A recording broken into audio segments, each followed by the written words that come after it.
Bonjour, nous sommes en juillet 2014, bienvenue pour le premier épisode du podcast consacré au web entrepreneuriat dans tout son ensemble. Qu'il s'agisse de e-commerce, de blogging ou de toute autre activité sur le web, je vous dis tout sur les différentes manières de gagner de l'argent sur Internet. Tous mes trucs et astuces pour améliorer votre rentabilité, votre taux de transformation, mais aussi le référencement de votre site Internet, ainsi que des interviews d'entrepreneurs du web sont au programme de ce podcast. Ouvrez bien vos oreilles, c'est parti.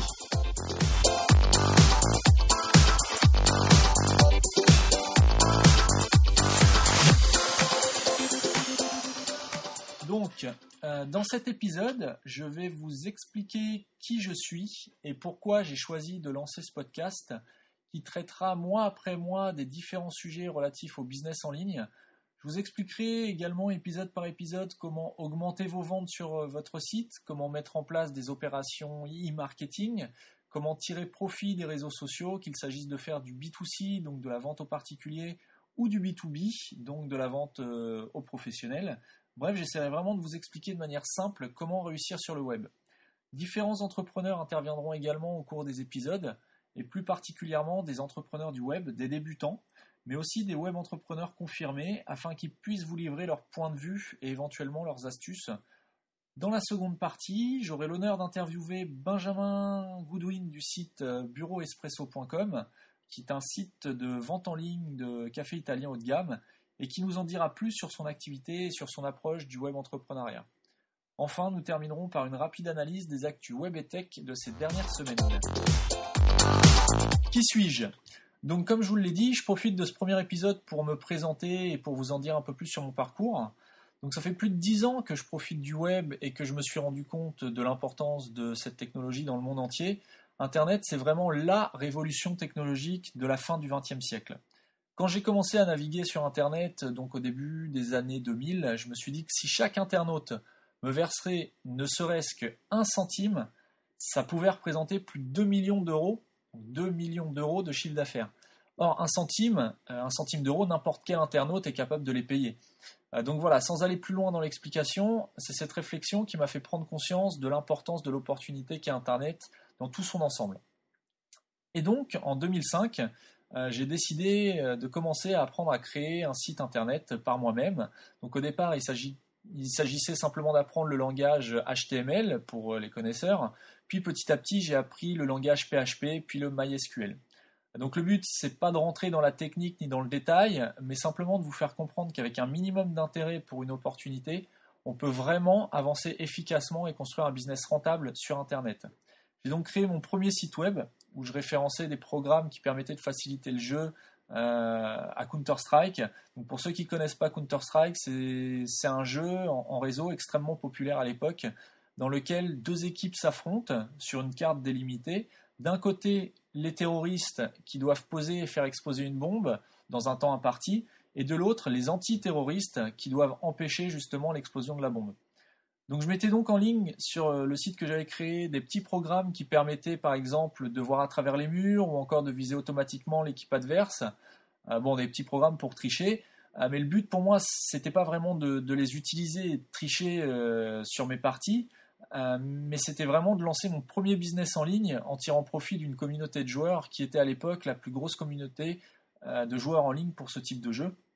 Et le comble dans tout ça, c'est que la mayonnaise a vraiment pris, puisque j'ai réussi à générer plus de 30 000 euros de revenus récurrents grâce à ce site qui est d'ailleurs toujours en ligne aujourd'hui et qui continue de générer des revenus, même si c'est vrai que ceux-ci ont largement diminué vu que le site n'est plus mis à jour depuis 2007.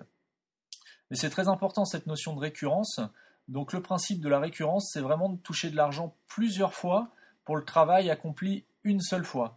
Donc en résumé, je mettais en ligne un programme, un petit logiciel, sur mon site et je le laissais. Et à chaque fois que quelqu'un me trouvait ou trouvait mon site sur Google et donc arrivait dessus, s'il voulait télécharger le petit programme pour tricher, pour le coup, il devait appeler un numéro de téléphone surtaxé, un 08, afin d'obtenir un code de téléchargement. Et moi, je touchais une commission à chaque fois qu'un appel téléphonique était passé au numéro surtaxé. Donc voilà comment j'ai commencé à gagner de l'argent sur Internet. Je découvrais en même temps et c'était très intéressant puisqu'à l'époque j'étais étudiant, donc c'était vraiment de l'argent de poche assez facile. J'ai donc ensuite persévéré en continuant mon apprentissage du web de manière complètement autodidacte jusqu'à me mettre à mon compte en 2010 en tant que créateur de sites web et non pas d'éditeur. Depuis 2010, je crée des sites pour les entreprises.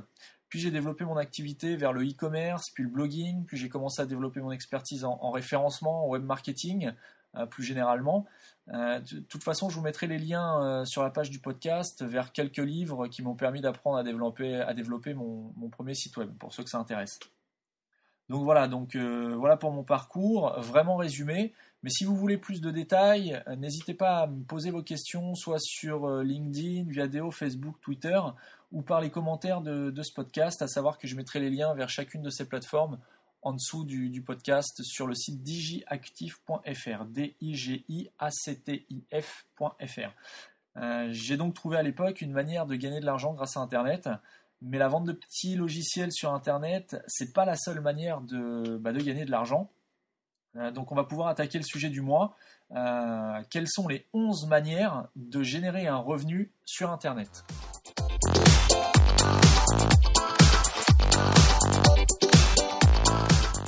Donc premièrement, la manière la plus évidente de gagner de l'argent sur Internet, c'est tout simplement le e-commerce, ou boutique en ligne, un site de vente en ligne.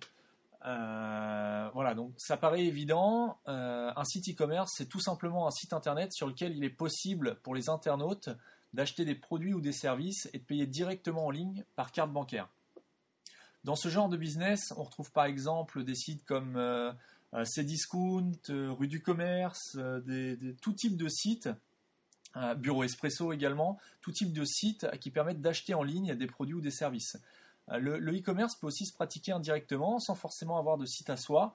On peut par exemple vendre par l'intermédiaire d'autres sites qui vous fournissent un espace revendeur comme eBay, Amazon ou des sites de ce genre où les e-commerçants n'ont pas forcément de site propre à eux mais utilisent ces plateformes comme relais pour vendre leurs produits.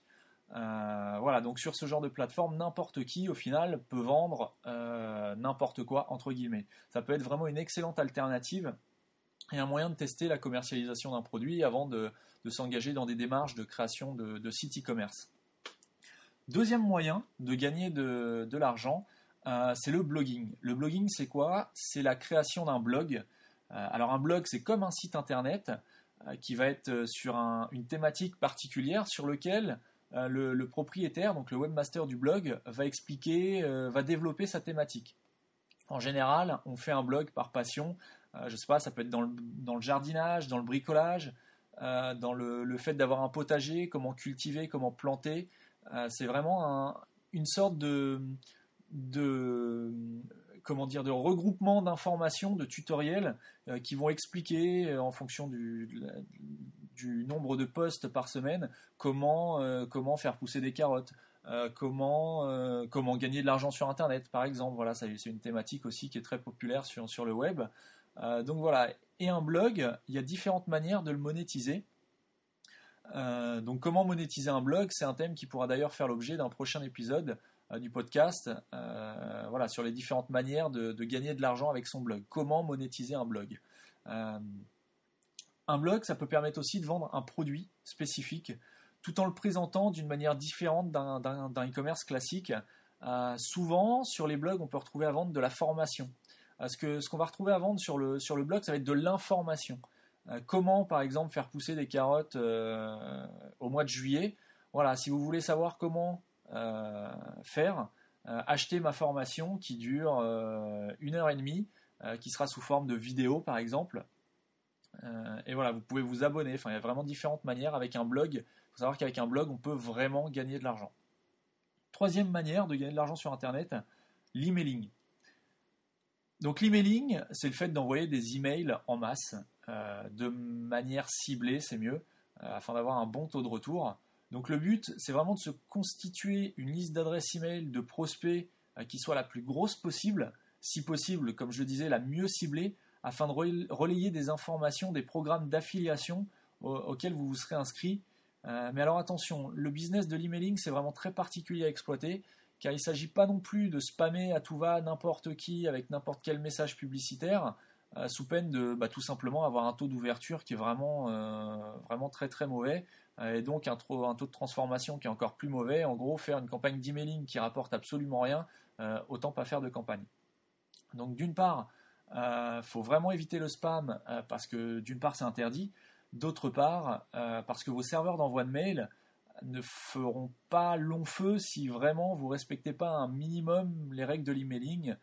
Donc voilà, vraiment avoir des listes de prospects sur des thématiques ciblées, et là utiliser à bon escient une campagne d'emailing. On peut vraiment avoir un taux de retour qui peut être intéressant, encore une fois sur une thématique donnée avec des programmes d'affiliation correspondants. Donc voilà encore un sujet qui pourra d'ailleurs qui pourra être approfondi dans un prochain épisode, comment mettre en place une bonne campagne emailing. Donc pour expliquer, j'ai parlé d'affiliation, pour expliquer rapidement et simplement ce qu'est l'affiliation. Imaginez une entreprise qu'on appellera ici un annonceur, un site e-commerce par exemple, qui souhaite communiquer sur ses produits de façon accélérée avec un maximum de supports de diffusion. Cette entreprise peut donc choisir de mettre en place ce qu'on appelle un programme d'affiliation, grâce auquel des blogueurs ou d'autres sites pourront parler et faire de la pub pour les produits de l'annonceur en question. Ces diffuseurs sont appelés des affiliés. Ce sont ceux qui vont relayer le produit mis en vente par l'annonceur. Et à chaque fois que la diffusion d'un produit génère une vente, les affiliés sont commissionnés selon un barème prédéfini. Donc c'est ce qu'on appelle faire de l'affiliation. C'est servir de relais à une marque, à un produit, et accentuer sa commercialisation sur notre blog en fait. En faisant de l'affiliation, on multiplie les supports de diffusion en fait d'un produit ou d'un service. Donc voilà pour le troisième point. Donc l'emailing. L'emailing, si c'est vraiment utilisé à bon escient avec une bonne liste de prospects conséquente, hein, si vous faites un mailing sur 500 adresses email, il ne faut pas vous attendre à avoir un retour exceptionnel. Une bonne campagne d'emailing, selon moi, c'est une liste de plusieurs milliers d'adresses email, et plus elle sera ciblée, plus votre taux d'ouverture, donc c'est-à-dire le nombre de personnes qui ouvriront le mail, sera important, plus votre taux de clic sera également important, et plus votre taux de transformation, c'est-à-dire les ventes générées suite au message reçu par mail, sera important. Donc voilà. Quatrième point, de gagner de l'argent sur Internet, ça peut être de créer des jeux nécessitant des achats. Alors ça, on le voit beaucoup, notamment sur les applications mobiles, les sites de jeux de type Clash of Clans, pour l'un des plus célèbres. Donc c'est un autre moyen de gagner de l'argent sur Internet, de créer un site de jeu, mais ça peut être aussi des loteries, une loterie en ligne, une loterie gratuite à la base, mais si on veut plus de parties, on appelle un numéro Audiotel qui nous donne un code de participation, etc., etc. Un petit peu comme j'expliquais ce que je faisais à l'époque quand j'ai commencé à gagner des revenus sur Internet. Donc ce type de jeu en ligne, ça peut être de type grattage, de type loterie, donc qui permettent aux joueurs de gagner des points, qui pourront échanger contre des lots ou de l'argent. Un type de jeu qui a fait fureur il y a quelques années, c'est les types de jeux instant gagnant. Donc il s'agissait de mettre en jeu une certaine somme d'argent qui était gagnée par le xème participant. Donc les internautes devaient appeler un numéro surtaxé, un 08, afin d'obtenir un code de participation utilisable sur le site d'instant gagnant. Entre parenthèses, il y a plusieurs années, j'avais créé un site de ce type qui s'appelait le 8 gagnant, et qui m'a également permis de générer des revenus plutôt intéressants pendant environ 2 ans, le temps de vie du site, que j'ai ensuite arrêté. Donc voilà, créer un site de jeu, ça peut générer des revenus intéressants. Bon là par contre, ça demande des compétences un petit peu particulières, un investissement de départ qui est beaucoup plus important que de lancer un blog ou une campagne d'emailing. C'est vraiment un cas particulier, mais c'est une manière de gagner de l'argent.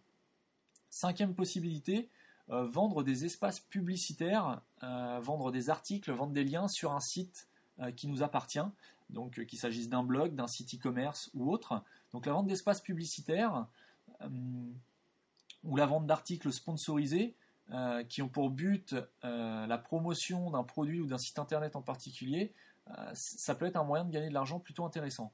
La vente de liens, c'est également une chose qu'on revoit de moins en moins maintenant que Google tape sur les trafiquants de backlink. Mais la vente de liens, ça peut aussi être un moyen de monétiser un site internet. Sixième moyen, créer ou être à la tête d'un agrégateur de contenu. Alors d'après Wikipédia, un agrégateur de contenu, c'est un système, donc je cite, utilisé pour une activité tendant à regrouper plusieurs grandeurs ou flux en un seul. Donc en gros, il y a beaucoup d'agrégateurs d'informations.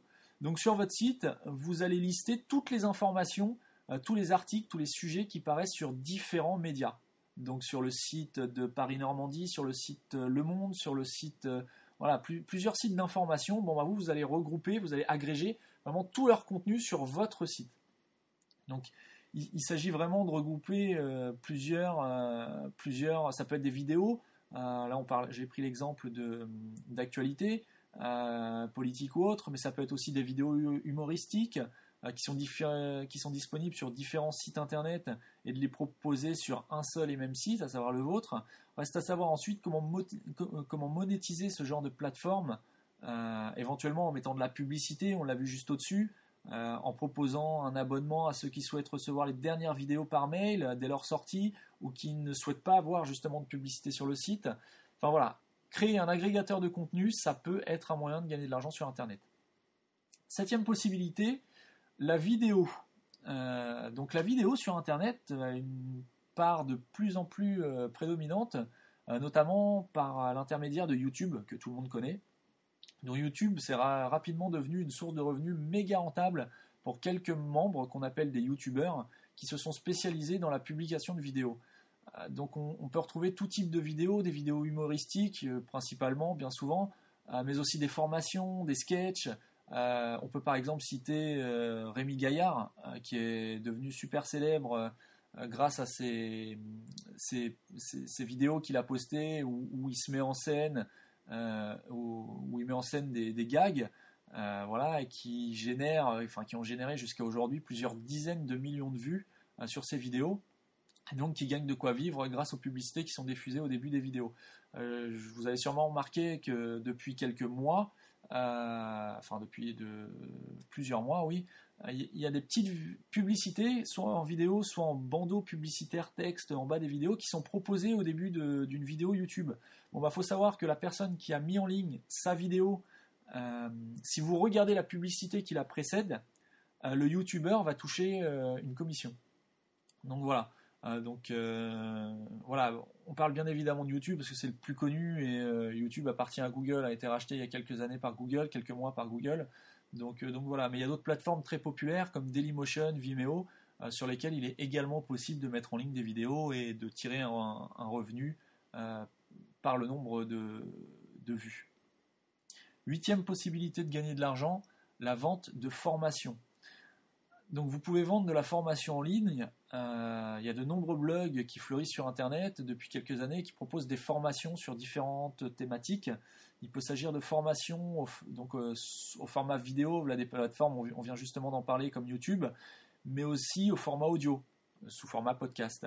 Donc des conférences live, ça peut être des formations webinaires. Un webinaire, c'est une formation en live sur Internet.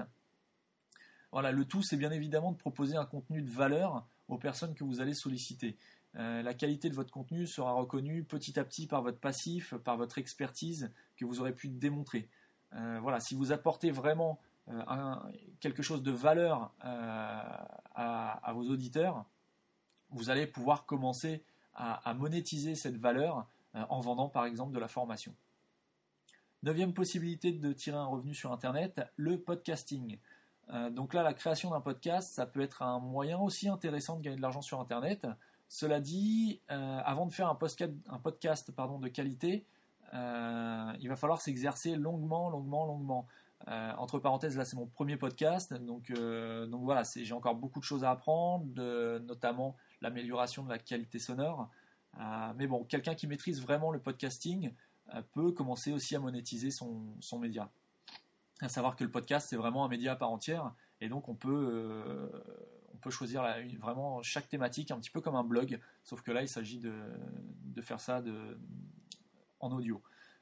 Plus vous aurez un nombre d'abonnés conséquent, plus vous pourrez monétiser efficacement votre podcast. 10e manière de gagner de l'argent sur Internet, c'est ce qu'on appelle les MFA. Donc MFA pour Made for AdSense, ce sont des petits sites Internet sur une thématique vraiment très très très précise, par exemple comment construire une terrasse en bois. Donc pour lesquels vous allez avoir des mots-clés qui sont vraiment très restreints, une niche, c'est ce qu'on peut appeler aussi une niche. L'objectif, ça va être que les internautes qui cherchent à construire une terrasse vous retrouvent sur Google en saisissant un mot-clé évident du type comment construire une terrasse. Si vous avez réussi à vous positionner pour ce genre de mots-clés, le trafic que vous allez attirer sur votre site internet va pouvoir avoir des infos vraiment sur la thématique très très précise que vous aurez choisie. Donc à savoir là dans l'exemple comment créer une terrasse, comment construire une terrasse en bois, en teak. Après on peut vraiment encore segmenter la thématique. Et l'objectif ça va être d'inciter vos visiteurs à cliquer sur des pubs qui sont elles aussi sur cette thématique. Ça peut être sur un MFA destiné à la création d'une terrasse en tech. Ça peut être une promotion, donc une publicité d'un magasin de bricolage comme Castorama, Brico Dépôt ou autre, qui propose la vente d'outils pour créer une terrasse, de matières premières, de livres qui vont expliquer plus en profondeur, de manière plus précise, comment construire une terrasse en tech. Donc voilà, c'est un moyen, les MFA, qui fonctionnait vraiment très très bien avant, mais qui est de plus en plus malmené par Google, puisque Google arrive de plus en plus à détecter ce genre de sites qui au final ont un contenu plutôt pauvre pour l'internaute d'une manière générale, et qui fonctionnent de manière autonome, donc qui sont très rarement mises à jour. À savoir que Google, plus vous mettrez votre site à jour, plus il aura tendance à vous positionner correctement. Donc voilà, le MFA c'est néanmoins une manière qui continue de fonctionner. Par contre, pour vraiment tirer un revenu significatif d'un MFA, il faut vraiment en avoir plusieurs dizaines. Les personnes qui aujourd'hui gagnent vraiment de l'argent avec des MFA sur différentes thématiques, ils ont à leur actif plusieurs centaines de MFA sur des centaines de thématiques différentes. Donc ça demande du temps, de l'investissement au départ, puisque créer 100 mini-sites qui sont destinés à recevoir de la publicité, au début, ça peut prendre beaucoup, beaucoup de temps. Mais voilà, ce moyen de générer des revenus fait partie de mes 11 manières de gagner de l'argent sur Internet. 11e moyen de gagner de l'argent sur Internet, c'est le parrainage. Donc le parrainage, bien trop souvent négligé à mon avis, au profit de l'affiliation ou de la vente directe, sans parler des éternelles bannières publicitaires qui rapportent plus grand-chose aujourd'hui. Le parrainage, c'est selon moi un des moyens les plus efficaces pour tirer un revenu récurrent. Donc le parrainage, ça va être, vous allez inciter des personnes sur Internet, qu'il s'agisse de votre entourage ou autre, par différentes manières que ce soit, donc qu'il s'agisse de faire de la publicité sous forme de bannière ou autre, vous allez les inciter à vous rejoindre sur un site internet pour un service, à acquérir un service que vous recommandez, vous allez les parrainer. Il y a certains programmes de parrainage qui peuvent rapporter un revenu vraiment conséquent. Bien évidemment, encore une fois, il faudra un nombre important de filleuls pour tirer un revenu significatif. Cependant, même avec quelques filleuls, c'est toujours intéressant de cumuler quelques dizaines d'euros, car même s'il s'agit de quelques dizaines d'euros par an, mieux vaut les avoir que de ne pas les avoir. Donc un bon programme de parrainage, c'est un programme qui possède quand même quelques particularités, à savoir un site avec de l'ancienneté et qui soit édité par une société fiable. Si la société en plus est basée en France, c'est un gage vraiment de fiabilité. Méfiez-vous des programmes de parrainage issus de sites qui sont hébergés dans des paradis fiscaux. Ça peut fonctionner, mais si ça ne fonctionne pas, malheureusement, vous n'aurez aucun recours et vous aurez peut-être même usé pas mal de temps et peut-être d'argent pour pas grand-chose au final. Deuxième critère indispensable à un bon programme de parrainage, la possibilité d'avoir un nombre de filleuls illimité. Plus vous aurez de filleuls, plus vos revenus pourront être importants. Troisième point, critère essentiel, être rémunéré à chaque action des filleuls et non pas une seule fois, comme c'est parfois le cas. Il faut que vous puissiez, que le programme de parrainage vous rémunère à chaque fois que votre filleul fait une action. Voilà. Quatrième point, indispensable à un bon programme de parrainage, il faut que le produit ou le service proposé soit connu et utilisé le plus régulièrement possible par le plus grand nombre de personnes possible. Un programme de parrainage que j'affectionne particulièrement, c'est celui d'Igral, donc Igral, I-G-R-A-A-L. C'est un site qui vous propose un catalogue de plusieurs milliers de sites e-commerce dans tous les domaines possibles et inimaginables, sur lesquels vous allez toucher un pourcentage du montant de votre commande directement en euros. Alors je m'explique. En gros, vous êtes payé à chaque fois que vous allez acheter quelque chose sur Internet. Si par exemple, vous souhaitez acheter un produit sur Internet, vous pouvez utiliser Igral pour rechercher le site qui vend votre produit le moins cher. Donc Igral fait également office de comparateur. Pour vous remercier d'avoir utilisé son comparateur, Igral vous reverse un pourcentage du montant de votre commande sur le site e-commerce concerné. Par exemple, je veux acheter une télé. J'ai vu que la télé était disponible sur le site Cdiscount, par exemple. Je vais passer par Igral. Cdiscount est normalement disponible sur Igral, sur la plateforme Igral. Donc en passant par Igral pour aller sur le site Cdiscount et donc finaliser mon achat de ma télé, Igral va me reverser un pourcentage du montant de ma commande sur Cdiscount. Si par exemple ce qu'on appelle le cashback chez Igral est de 10% et que votre télé vous a coûté 500 €, eh bien Igral, sur votre compte Igral, va vous reverser automatiquement 10% de 500 €, à savoir 50 €. Donc c'est un moyen super efficace d'une part d'avoir des remises, puisque ce qui vous est reversé, ça peut être considéré comme une remise directement sur votre achat. Sauf que ces reversements, vous pouvez vraiment les toucher sur votre compte bancaire en euros. Donc voilà, selon les explications que je peux des programmes de parrainage, Igral va vous reverser, peut vous rémunérer soit sous forme de cashback, donc jusqu'à moins 40% remboursé. Sur Igral, vous pouvez également trouver des codes promo qui sont également cumulables avec le cashback. Ces codes promo disponibles pour différents sites qui vont vous permettre d'avoir des réductions ou des avantages particuliers en fonction des sites.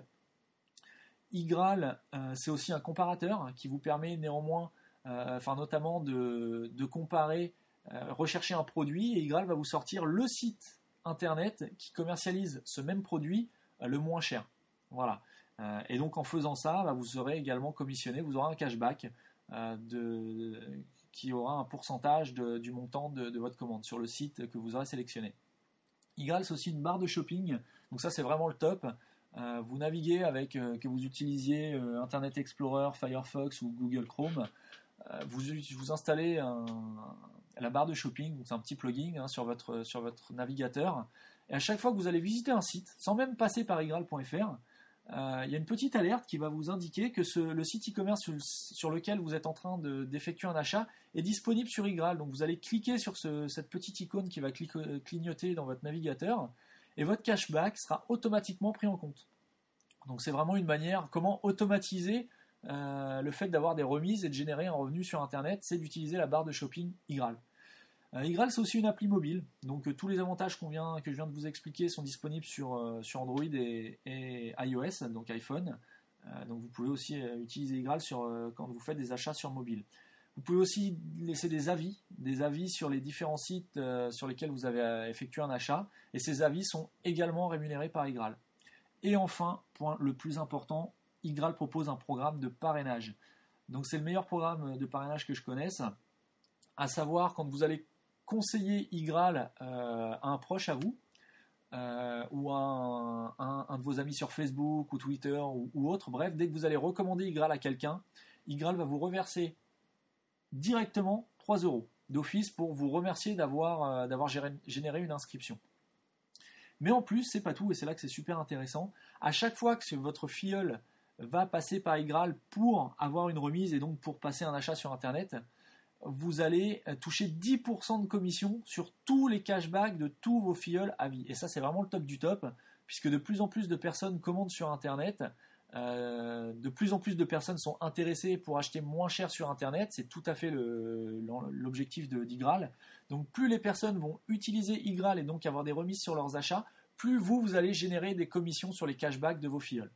Et ça vraiment de manière illimitée. C'est-à-dire qu'une personne que vous parrainez une fois, à partir de ce moment-là, à chaque fois qu'elle va passer un achat sur Internet, et ben à chaque fois vous allez toucher une commission sur son achat. Donc ça, c'est vraiment quelque chose de très très très important et de très très très efficace. Donc voilà, personnellement, j'ai un code parrain sur Igral. Si vous voulez me filer un petit coup de main, ça vous coûte absolument rien. Les commissions ne sont pas déduites de ce que vous allez toucher. C'est Igral qui met la main à la poche et qui reverse 10% de commission au parrain. Donc mon code parrain, c'est Shenron76, SHENRON76 pour 76. De toute façon, je mettrai le lien de parrainage sous le podcast. Si vous voulez me rendre service, inscrivez-vous sur Igral en passant par mon lien de parrainage. Et n'hésitez pas à me le faire savoir par commentaire, soit sur iTunes, soit directement sous le podcast. Je n'hésiterai pas à vous remercier et à vous tenir informé de l'évolution. Donc voilà, pour conclure, je viens de passer en revue plusieurs moyens qui permettent de gagner de l'argent sur Internet. Donc comme vous pouvez le voir, il y a vraiment de nombreuses façons de toucher les internautes et de se générer un revenu récurrent sur le web. La notion de récurrence est vraiment vraiment très importante. Ça évite de tout recommencer à chaque fois et de repartir à zéro tous les matins. Remarquez aussi que toutes ces méthodes peuvent bien évidemment se compléter les unes les autres et sont d'ailleurs très souvent complémentaires. On a parlé de vidéos, on a parlé de blogging.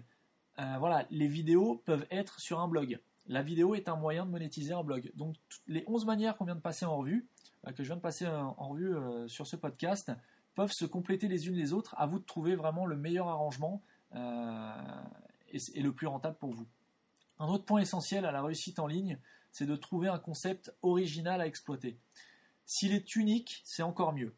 Et même s'il est de plus en plus difficile d'inventer de nouveaux concepts, gardez vraiment à l'esprit que le plus important, c'est de ne pas faire exactement comme les autres. Soyez ingénieux, démarquez-vous.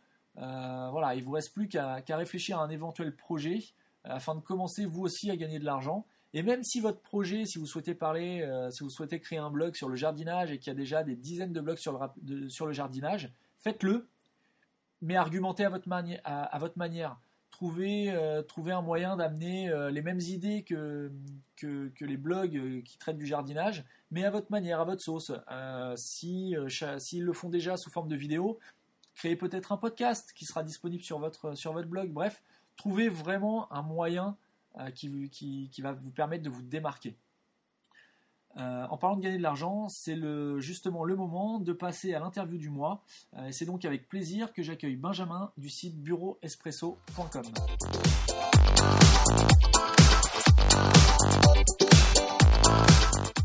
Bienvenue pour ce premier épisode du podcast. Peux-tu te présenter en quelques mots ainsi que ton parcours jusqu'à aujourd'hui chez Bureau Espresso ? Bonjour Johan, alors je suis Benjamin Goodwin, aujourd'hui gérant de Bureau Espresso. Mon parcours il est simple, un parcours au lycée classique, bac scientifique, je suis passé par la fac, une petite école de commerce.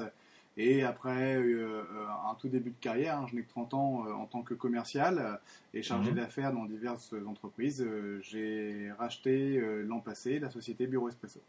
D'accord, Bureau Espresso. Donc Bureau Espresso, tu peux nous le présenter justement un petit peu ? C'est une société qui vend du café. Est-ce que tu peux nous en dire un petit peu plus ? Oui, bien sûr. Alors le principe de base, c'est de mettre des machines en dépôt ou en location dans les entreprises et de vendre le consommable. Et puis, depuis juin 2013, il y a le e-commerce qui est venu se greffer là-dessus pour donner accès un peu plus facilement aux entreprises qui ne sont pas de la région, mais également aux particuliers. D'accord, donc tu vends aux particuliers et aux professionnels, tu ne vends pas qu'aux professionnels. Voilà, c'est ouvert à tous les amateurs de bon café et plus spécifiquement de café italien.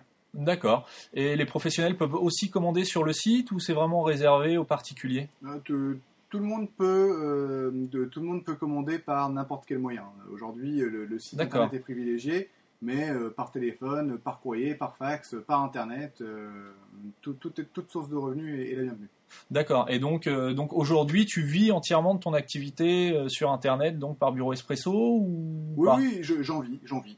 D'accord, tu en vis. Bon, bah c'est plutôt bien. Et donc, pourquoi avoir choisi cette niche du café? Parce que c'est vrai qu'on n'y pense pas forcément au premier abord. Pourquoi le café? Es-tu un amoureux du café? Est-ce que c'est une niche plutôt lucrative? Comment tu as choisi cette activité? Alors à la base, j'ai cherché des entreprises que je pouvais éventuellement racheter et qui me permettaient d'en vivre assez rapidement, puisque j'ai une famille à nourrir, hein, comme un peu tout le monde. Oui. Et puis ensuite, en tombant sur Bureau Espresso, le concept m'a plu, c'était un peu par hasard. Oui, j'aime le café, j'aime bien le bon café à la base. La passion, on va dire, est venue par la suite, parce que j'ai découvert un métier qui est vraiment très très riche. Et voilà. D'accord. Donc maintenant spécialiste du café italien. Voilà, c'est ça. D'ailleurs, je remarque que le nom de domaine, donc Bureau Espresso, bon, je parle pas italien, est écrit à l'italienne, c'est ça?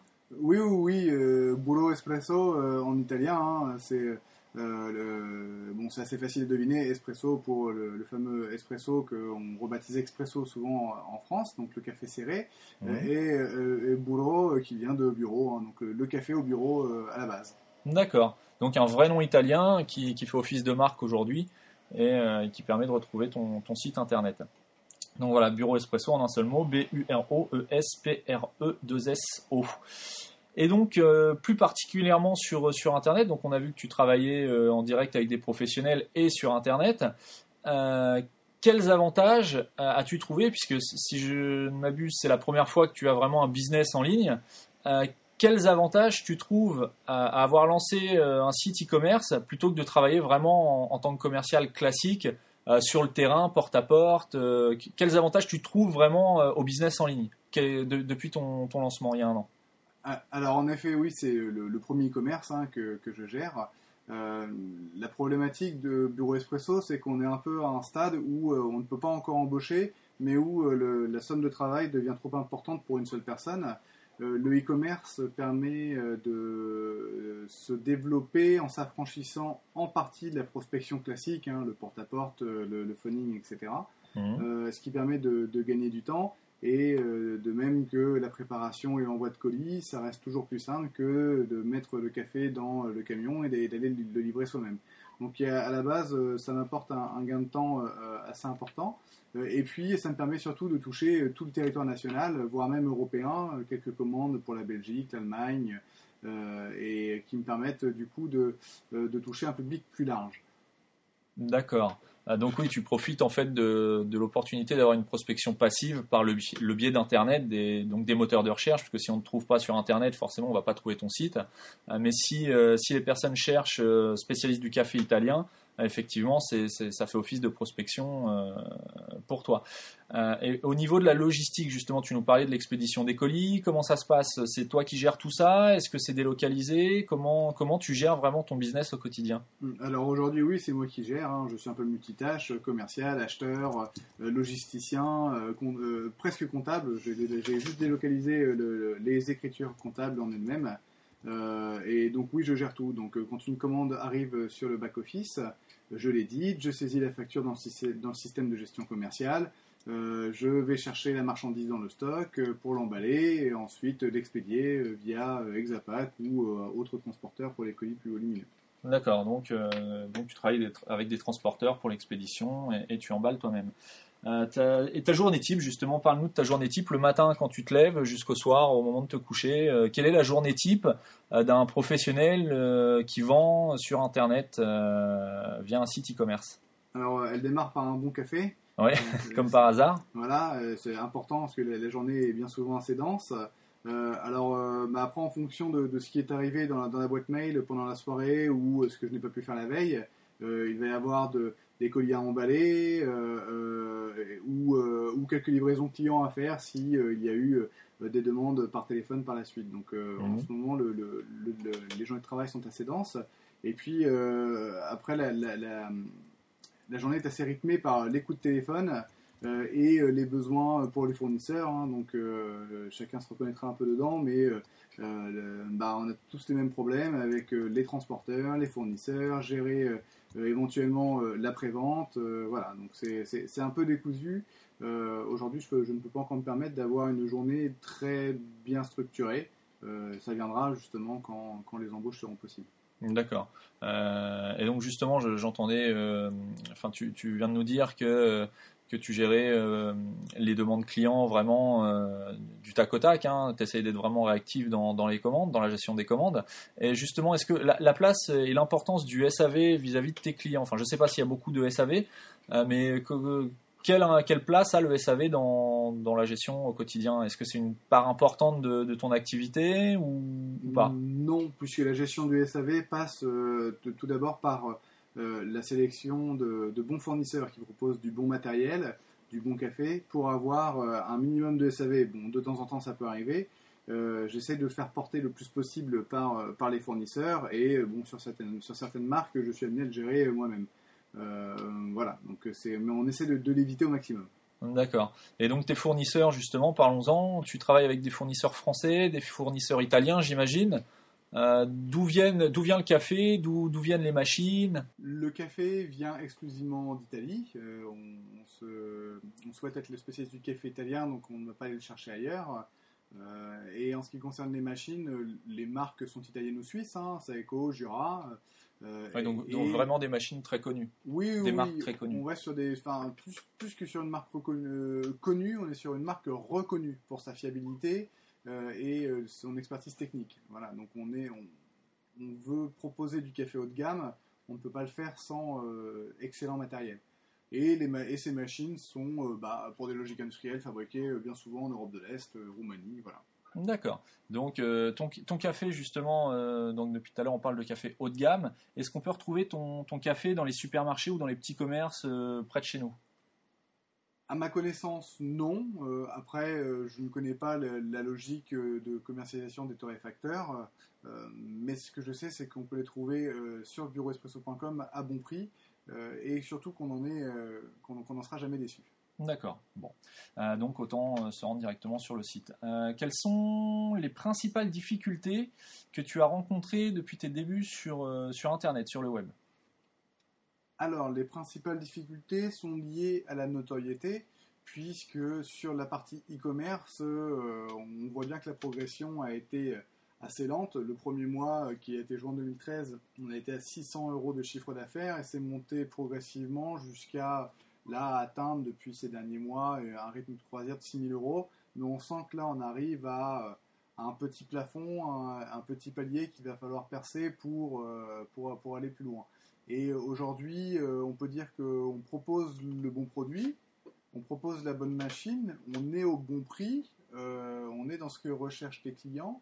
Ce qui manque réellement, c'est la notoriété, il faut travailler dessus. D'accord, donc tu as des projets de travailler sur cette notoriété pour 2014, pour 2015? Oui, c'est en cours d'élaboration. On a une agence de communication qui est venue faire un audit et pour voir justement quels étaient les points faibles et qui va faire ses préconisations pour voir comment on peut développer cette notoriété. D'accord, et des idées à nous donner pour l'instant sur comment tu vas faire pour développer la notoriété ou pas encore vraiment? Deux, trois petits indices Pas du tout, c'est assez flou pour l'instant. D'accord, donc c'est vraiment un projet pour l'année à venir. C'est ça. D'accord. Et quel conseil donnerais-tu justement à un entrepreneur, parce que maintenant ça fait quand même quelques temps que tu t'es lancé, hein, passé un an, on peut dire que tu connais un petit peu ton sujet. Quel conseil tu pourrais donner à un entrepreneur qui souhaite lancer un site e-commerce particulièrement, quel que soit le domaine, que ce soit dans le café ou autre? Alors, planifier le plus possible sa communication et la façon dont il va gérer la notoriété pour qu'elle puisse venir. Donc, parce que c'est vrai que le petit reproche que je pourrais avoir à faire à ce que j'ai fait depuis un an, c'est notamment sur le fait de tester deux, trois petites choses par-ci par-là. Ça reste assez décousu, il n'y a pas trop de stratégie en elle-même qui s'est développée et donc du coup on a eu un peu de mal à démarrer.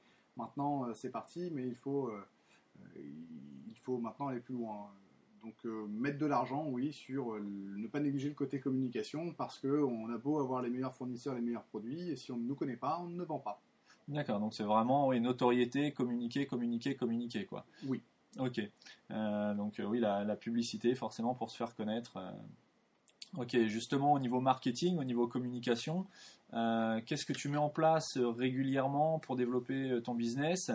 comment tu trouves de nouveaux clients, comment tu développes ton chiffre d'affaires, qu'est-ce que tu mets en place au quotidien, au jour d'aujourd'hui, pour faire fructifier Bureau Espresso? Alors, aujourd'hui, des campagnes AdWords hyper ciblées, puisque petite entreprise, donc petit budget, donc ciblé sur les produits phares, les produits pros que nous vendons. Un peu de mailing, de newsletter sur les clients existants, et puis des promotions, essayer d'être assez dynamique sur le site pour pouvoir proposer tout ça aux clients. On a mis en place un système de fidélité où les clients qui reviennent régulièrement sont récompensés pour leurs achats réguliers. Voilà. D'accord, oui, donc plusieurs actions marketing que tu mets en place toi-même. Tu sous-traites cette partie de ta communication ou tu fais tout en interne? Comment ça se passe? J'en fais pour des raisons de coût un maximum en interne et les parties trop spécifiques, je les délègue à la société qui a réalisé le site web. D'accord, bon super. Et au niveau des statistiques du site, justement, est-ce que tu les suis? Est-ce que tu les analyses? Les statistiques de fréquentation? Alors, au niveau de la fréquentation, oui, je regarde où on en est. Là, on en est à 600 à 700 visiteurs mois. Visiteurs uniques? Visite tout compris. D'accord, ok. Voilà. On sait que c'est pas assez pour l'instant. Il faut que ça monte. Après, dans le détail, non, par manque de temps tout simplement. Le travail me prend une grosse partie de la journée et j'ai pas le temps d'analyser plus en profondeur les pages visitées, où ils sortent, comment, etc. C'est une analyse qui sera bonne à faire plus tard. Oui. D'accord, parce que j'imagine que tu es au courant que sur les outils d'analytics, tu peux vraiment aller en profondeur dans le tracking de tes clients, de tes commandes, savoir si tes campagnes AdWords justement, tu nous disais que tu en faisais, si tes campagnes AdWords généraient du lead, de la vente ou quoi que ce soit pour réduire tes coûts et vraiment optimiser tes coûts de campagne, quoi. Donc peut-être que tu auras l'occasion de le faire par la suite, je sais pas. Et quels outils tu utilises justement pour suivre tes statistiques de fréquentation? Alors, Analytics et après pour les statistiques plus sur le chiffre d'affaires, je vais utiliser les statistiques du module PrestaShop statistique de base, le natif. D'accord, donc tu es sur le site tourne sur PrestaShop, sur la solution PrestaShop. Oui. D'accord. Et pour Analytics, il s'agit bien de Google Analytics. De Google Analytics, c'est bien ça. D'accord. Et donc tu nous disais avoir environ 700 visites mensuelles pour un chiffre d'affaires de combien, si c'est pas indiscret?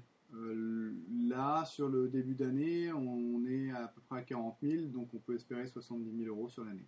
D'accord, sur le site e-commerce uniquement. Sur le site e-commerce uniquement. Ouais, donc c'est plutôt le taux, le ratio est super intéressant. Oui, c'est lié au fait principalement que on vend de la machine et la machine est assez chère. Ça peut monter en moyenne jusqu'à 1 500 € la machine Oui, quand même. café grain. Donc ça peut monter assez vite. D'accord. Et toujours au niveau de tes campagnes Google AdWords, sans te demander les mots-clés que tu utilises, parce que j'imagine que ça, tu nous le diras pas, mais comment tu choisis ces mots-clés? En fonction de quoi tu choisis les mots-clés que tu vas réserver aux campagnes AdWords? En fonction des produits que je souhaite privilégier à la vente, et également en fonction de ce que j'estime aujourd'hui est un bon retour sur investissement. Alors c'est pas évident parce que j'ai pas assez de recul et si j'avais la possibilité d'avoir un gros budget à dépenser, j'élargirais au plus pour pouvoir redescendre ensuite vers la spécificité, tandis que là, pour des contraintes budgétaires, on va commencer à cibler des mots-clés qui sont très spécifiques et faire des essais. Si ça marche pas, ça ne coûte rien, donc du coup on teste un autre. Voilà, ça prend plus de temps, ça nous fait certainement louper des commandes pour le moment, mais par contre ça nous évite aussi de faire une campagne qui ne serait pas assez ciblée et sur laquelle on aurait beaucoup trop de clics d'erreurs en fait, de gens qui pensent chercher un produit et tomber sur un autre parce qu'ils sont novices, ne sont pas forcément des spécialistes du café ou de la machine à café, donc voilà. D'accord. Et au niveau des résultats obtenus, tes campagnes en général sont plutôt rentables ou pas spécialement? On est plutôt rentable sur les campagnes. Oui. Tu connais ton taux de transformation ou pas? Non. Non, pas vraiment. Non. Ce que je sais, c'est qu'aujourd'hui, la somme totale des campagnes AdWords réalisées m'a rapporté plus de chiffre d'affaires et de marge que la somme dépensée. D'accord, oui, donc vraiment intéressant sur des campagnes vraiment ciblées. Donc tu nous as dit que tu privilégies vraiment les campagnes très très très ciblées, Oui. ce qui au final, contrairement à ce qu'on entend par-ci par-là, comme quoi les gros budgets sont préférables, même les petits budgets ou les budgets moindres peuvent vraiment générer un chiffre d'affaires avec des campagnes de cette sorte. Je dirais que les petits budgets peuvent générer un petit chiffre d'affaires, mais un petit chiffre d'affaires entre guillemets un peu plus garanti. Pour faire simple, si demain vous avez un budget annuel de 1000 euros d'AdWords et que vous le lancez dès maintenant, vous faites un pari et vous le lancez dès le mois de janvier et que vous avez trop élargi votre cible, et vous risquez de gaspiller tout le budget et de ne pas avoir un retour suffisamment intéressant pour pouvoir redégager un budget supplémentaire pour le mois suivant. Donc pour moi l'idée c'est plutôt sectionner ce budget en petits morceaux sur des campagnes très ciblées pour progresser peut-être plus doucement mais un peu plus sûrement. D'accord. Et justement, au niveau du chiffre d'affaires global de Bureau Espresso, est-ce que tu peux nous le dévoiler ou pas? On est sur une société qui fait aujourd'hui, qui devrait faire cette année, selon les prévisions, entre 220 et 250 000 euros. D'accord, oui, donc une belle progression, parce que j'ai regardé un petit peu sur l'historique des bilans, hein, je me suis renseigné, donc une belle progression pour l'année en cours. Oui, on est sur une pente à plus 40%, donc à Oui. peu près, donc c'est pas mal. Après, on souhaite toujours faire plus. Hein. Le marché du café, il est énormissime. Nous, aujourd'hui, on est tout petit. Donc, on a de quoi on peut se tailler une petite part de gâteau qui fera de mal à personne, mais qui pourrait nous permettre de devenir une belle petite PME. Bon, bah écoute, c'est tout le mal que je te souhaite.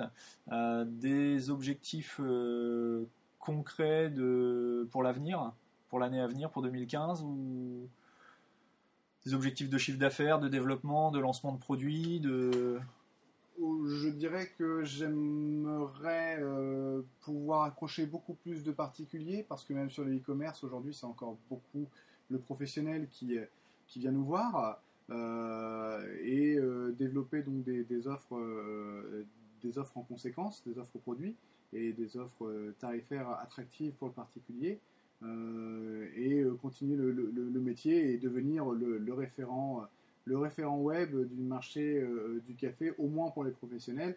Après, pour les particuliers, ce sera dur parce que les concurrents, encore une fois, sont très bien en place, mais pourquoi pas à moyen terme. D'accord, bon bah écoute. Un dernier mot à ajouter pour clore cette interview. Je vois qu'on est à 25 minutes, donc c'est plutôt pas mal pour un premier épisode. Un dernier mot à ajouter pour conclure? Oui, alors pour tous les vrais amateurs de café ou ceux qui veulent le découvrir, venez tous sur bureauespresso.com.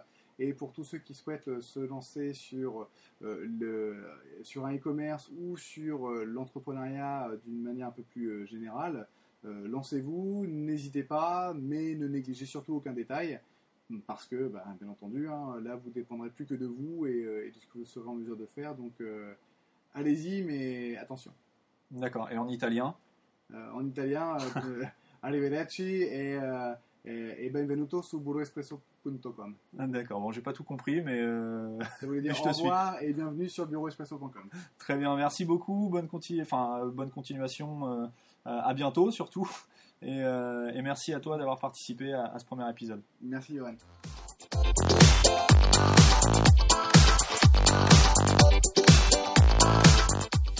Nous voici donc arrivés à la dernière partie de ce tout premier épisode, donc les actus web et tech.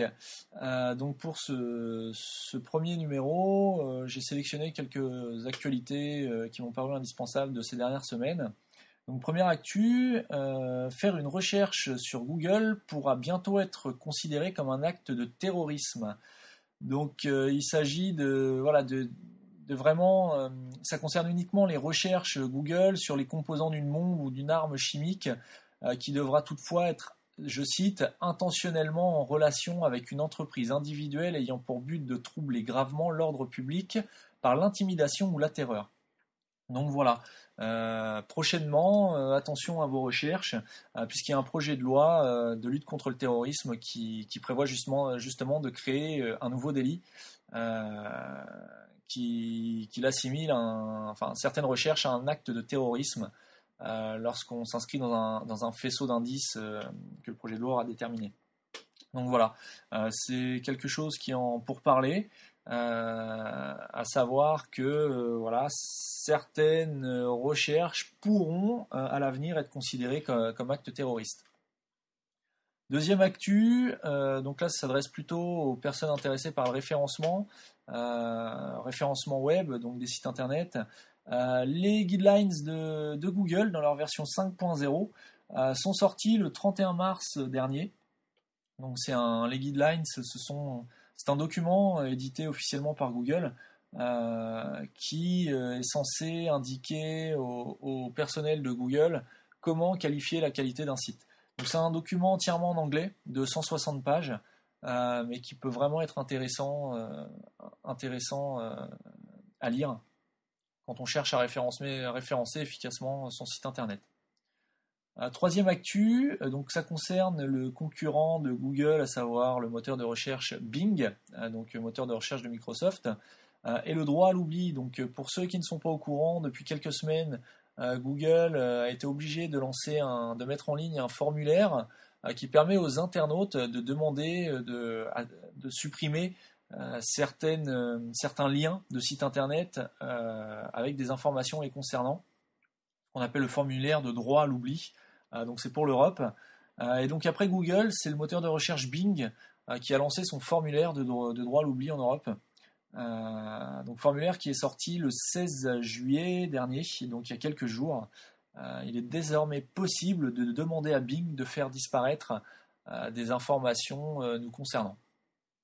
Dernière actu, c'est une actu vraiment intéressante qui concerne Lima, donc Lima, qui est une start-up française et qui pourrait prendre la place de Dropbox dans le cloud. Alors, pour ceux qui ne connaissent pas Dropbox, c'est un système qui permet de stocker des fichiers en ligne et de les partager d'une machine à l'autre, d'un ordinateur à l'autre ou d'un utilisateur à l'autre, et même d'un compte Dropbox à un autre compte Dropbox. Et donc Lima, c'est une start-up qui, partant sur ce principe de fonctionnement, qui est fondée par deux ingénieurs en électronique de 27 ans, qui a conçu un boîtier de stockage de fichiers informatiques qui permet, plutôt que de stocker vos fichiers via l'intermédiaire de Dropbox ou Google Drive, qui est le service similaire mais proposé par Google. Donc quand vous stockez vos fichiers ou vos dossiers sur ces deux services, ils sont stockés sur les serveurs soit de Google, soit de Dropbox. Voilà. En utilisant Lima, vous stockez vos fichiers sur un petit boîtier qui sert de relais, qui sert de serveur, sauf que ce boîtier vous appartient à vous. Et vous pouvez relier différents comptes Lima à ce boîtier, ce qui évite d'avoir à stocker des informations sur des serveurs dont vous n'avez aucune maîtrise. Donc Lima vient de lever 2,5 millions de dollars pour le développement de son service. Et ça peut vraiment faire de l'ombre à Dropbox. Ça nécessite une application à télécharger sur chaque support sur lesquels vous voulez partager le contenu de votre boîtier Lima. À savoir que les premiers boîtiers, donc 17 000, seront livrés en juillet. Et ces boîtiers seront accessibles au grand public en automne pour environ, d'après ce qui est annoncé, 150 €. Donc c'est vraiment une alternative qui paraît super intéressante afin de garder vraiment la maîtrise des fichiers qu'on stocke dans le cloud, donc sur d'autres serveurs, et donc qui peuvent être, dans le cas de Dropbox, Google Drive ou les autres serveurs. Je pense aussi à Ubic, HUBIC, qui est le service délivré par OVH. Voilà, tous ces serveurs, à savoir tout ce qui n'est pas sur votre machine, peut du coup, quand c'est sur un serveur externe, ça peut être visité par les prestataires eux-mêmes. Donc voilà, Lima, une start-up française vraiment à suivre dans les mois à venir, notamment à la rentrée, et je pense que je pourrais acquérir un des boîtiers proposés. Je vous tiendrai au courant dans les épisodes à venir.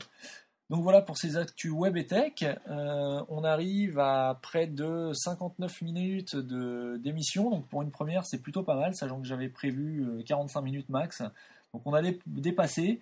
On va passer à la promotion des différents intervenants. Donc vous pouvez retrouver Benjamin de Bureau Espresso directement sur le site bureauespresso.com, buroespresso.com, donc à l'italienne, bureauespresso.com, ou sur Facebook en cherchant Bureau Espresso tout simplement.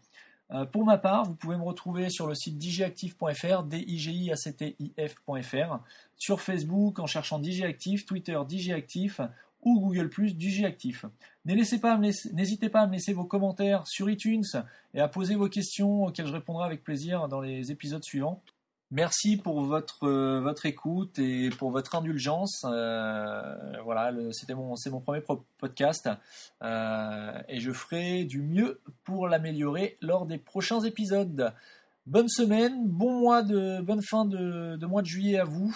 Bonnes vacances si vous êtes en vacances et à bientôt pour un prochain épisode.